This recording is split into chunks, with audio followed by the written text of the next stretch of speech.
Let's talk about Lamar Jackson and the Baltimore Ravens. Through 4 weeks of football to begin the 2025 season, this team is currently 1-3, but that's not the biggest story here for the Ravens. The biggest story here is how bad their defense looked and how bad they have been coached on that side of the ball. And they have a lot of talent on the defensive end. 2 years ago, they had Mike Macdonald be their defensive coordinator. He was a tremendous defensive coach. They had one of the best defenses in the NFL, statistically the best defense in the NFL against the pass and against the run. He is now the head coach with the Seattle Seahawks.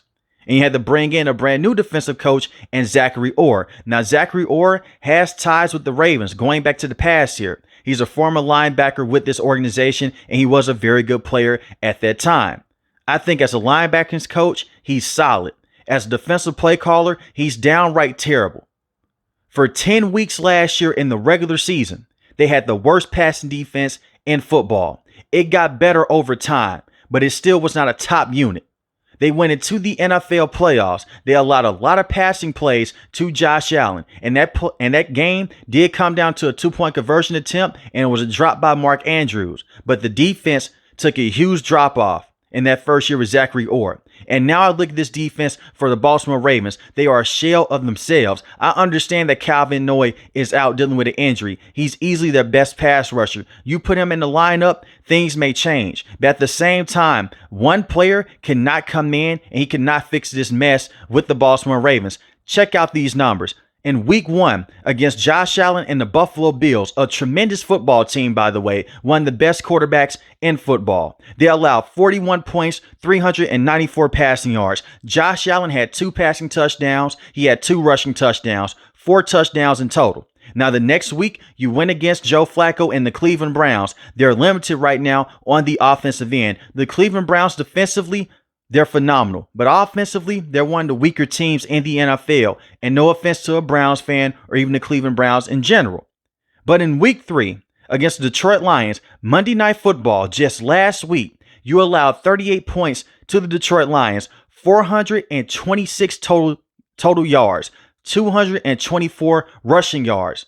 The Baltimore Ravens, just like the Steelers, traditionally, historically, they're known to go out there and play amazing defense, stop the run, stop the pass, and beat you up every single week. When you walk out of a game with the Baltimore Ravens, you are supposed to have bruises all around. It's going to be a tough physical game on the offensive end and the same on the defensive end. That was not the case in week 1. That was not the case in week 3. And we can talk about the Derrick Henry fumbles, and trust me, we will later on in this video. But the defense is still allowing 38 points, 41 points. And now we fast forward to tonight's matchup against Patrick Mahomes and Kansas City. Patrick Mahomes, 4 passing touchdowns, 270 passing yards, 382 yards of total offense allowed in today's game. That's inexcusable for a Ravens team that has talent all around defensively. Even though Calvin Noy is out right now, you still have Roquan Smith. You still have Oweh, who is a very good player. I understand that Madubuike is out right now. He's dealing with an injury. He's going to be out for the next couple weeks dealing with a neck injury. But we've seen the Ravens deal with injuries in the past with Coach Macdonald, and they did not look this bad against the run or the pass. You still have Nate Wiggins, who is a solid player to have on the back end of your defense. This is the same organization that drafted Malachi Starks in the first round, a tremendous safety out of Georgia. And you may say, hey, he's a rookie. He's getting used to the NFL. He's playing alongside the best safety, in my opinion, in football, and Kyle Hamilton. Look at what Kyle Hamilton has been able to do with the Ravens in his career. Look at how Coach Macdonald used him. Outside corner, nickel corner. They have put this man at linebacker before. That's how versatile he is. They're not moving him around in the secondary. And it was so many times with Coach Macdonald, when he was a defensive coordinator, he'll just move him around. And he'll confuse quarterbacks at the line of scrimmage. He'll send in a blitz. He'll send in that cover 0 blitz. And who is over the top to oversee everything? It would be Kyle Hamilton. You have Chidobe Awuzie at the cornerback position and Marlon Humphrey. These players are not scrubs. They're very good football players. And Malachi Starks was a special player his last year at Georgia. So it's not a personnel problem. It is a coaching problem here. The scheme does not make any sense. And I understand you want to go out there and have players play different from the previous coach to play to your liking. But elite coaches, they go out there and they tailor to the player's strengths on the offensive end and the same on the defensive end. We could talk about the turnovers by Derrick Henry and the same with Lamar Jackson in the past, but this defense has not been good enough. And I do believe that the Ravens will turn things around. They're too talented not to do so. But I'm concerned about the Baltimore Ravens, especially if they keep Zachary Orr around as a defensive coordinator. What happens when you run into these teams again? Kansas City, more than likely, they're going to make the NFL playoffs. The same with the Buffalo Bills and the Los Angeles Chargers. Can you go out there and can you stop those top-end quarterbacks? I don't believe so. Look at what Joe Burrow did last year, not once but twice, to this defense. He had a hard time going out there and getting those chunk plays when Coach McDonald was the defensive coordinator. And I feel like the Baltimore Ravens may miss an opportunity here. If Coach McDonald becomes an elite head coach for the Seattle Seahawks, that could have potentially been the man to replace Coach Harbaugh. Because let's have this conversation. Coach Harbaugh, in my opinion, he's not a terrible head coach.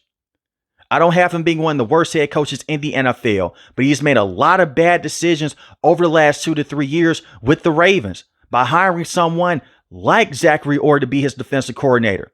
The late in-game decisions, they have blown a lot of leads with Coach Harbaugh, and they just can't go out there and defeat teams like Kansas City. And the same with the Buffalo Bills when it matters the most. They haven't won those elite playoff games with Lamar Jackson at the quarterback position and with Coach Harbaugh being the head coach. And I don't believe that Lamar Jackson is the main issue here. I think that it is coaching.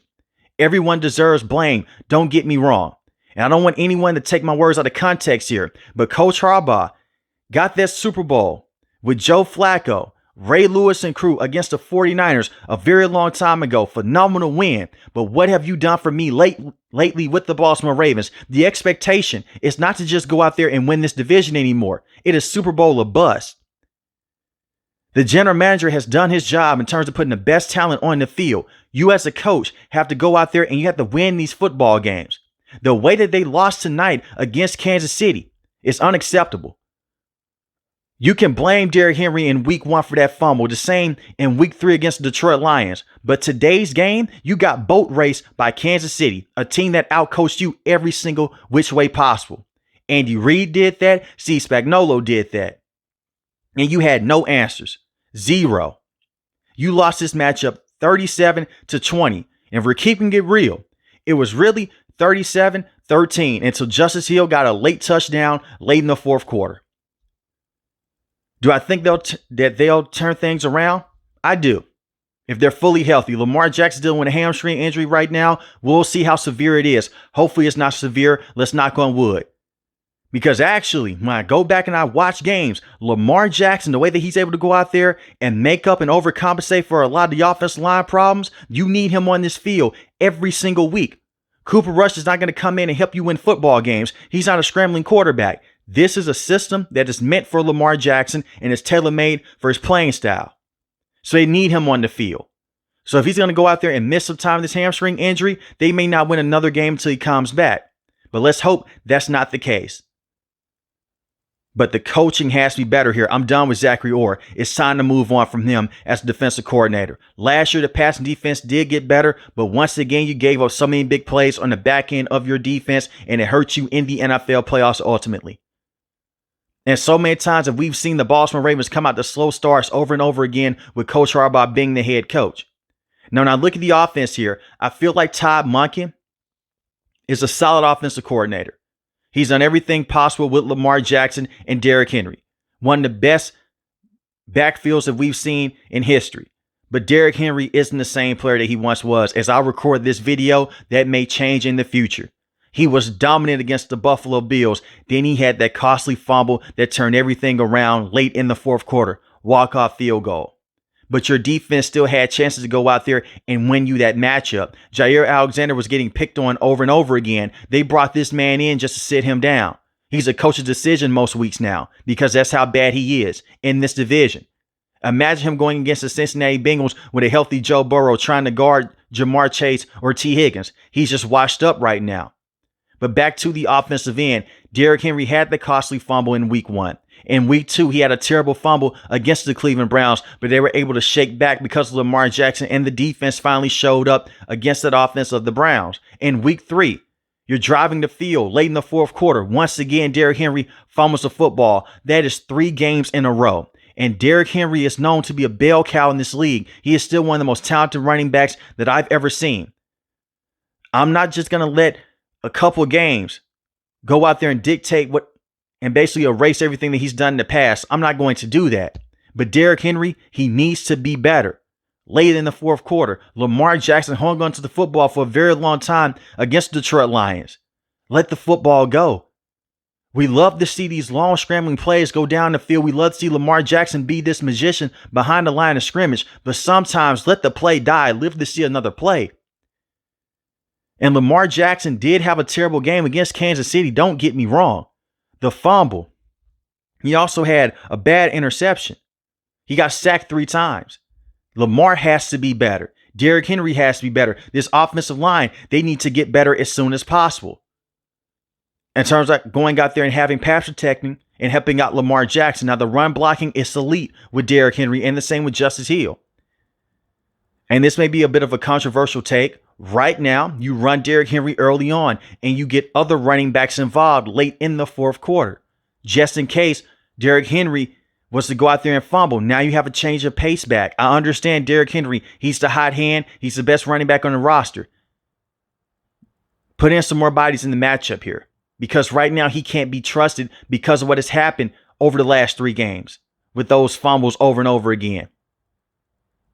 But having Isaiah Likely back, mixing him in with Mark Andrews, Zay Flowers, Rashard Bateman, that's too much talent in my opinion to just start the season out 1-3.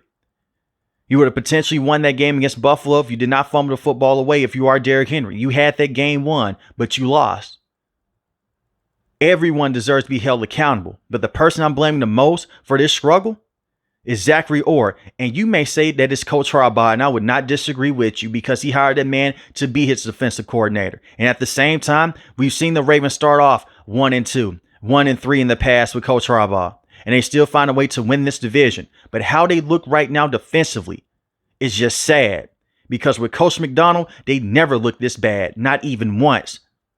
They didn't have games where they would allow 300 passing yards and 3 passing touchdowns. 4 total touchdowns for 1 player in a game is crazy. And allowing that not once but twice this season, 2 passes from Mahomes and then to Josh Allen. It's only going to get worse if the Ravens cannot lock in. But let me know in the comment section below how you feel about the Baltimore Ravens and can they bounce back for the rest of the season. If you're new to the channel, hit the subscribe button. If you like the video, hit the like button. Most importantly, when each and every last one of you guys stay safe, stay positive. Thanks for the video, guys. God bless. Peace.